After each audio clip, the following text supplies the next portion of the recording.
I keep seeing calls for a revolution, as if the American Cultural Revolution of the 1960s and early 1970s never happened. A revolution, by the way, that was completely quashed by the so-called powers that be through assassination, character assassination, defamation, libel, slander, the usual routine used to remove uncomfortable voices from the conversation. I wrote an essay called Time for a Revolution at Nature Bats Last, GuyMcPherson.com, nearly 10 years ago, May 2009. And in that essay, before we understood much based on the refereed journal literature about global dimming, I called for a revolution. I pointed out at the time that it's probably too late and it probably won't work. Sure enough, nobody could be bothered then.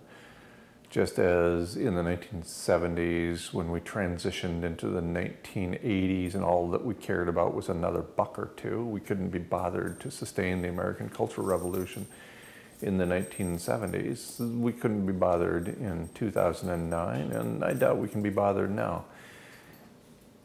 It makes people feel good to call for a revolution, but what they're really trying to do is get the word out that something needs to change. Yes, it certainly does. And also, somebody's going to have to take responsibility for that.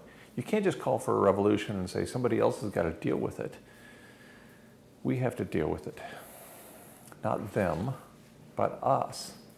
And if it was too late nearly 10 years ago, it certainly is too late now, given the profound impact of the aerosol masking effect.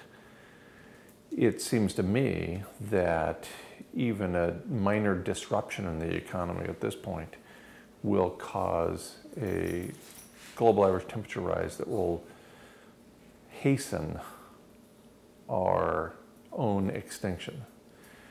As I wrote in that May 2009 essay, if you think the economy is more important than the environment, try holding your breath while counting your money. Pretty much nobody was willing then. Pretty much nobody was willing when we came out of the 1970s and into the 1980s. Pretty much nobody is willing now. At the age of extinction, only love remains and the rabid pursuit of fiat currency.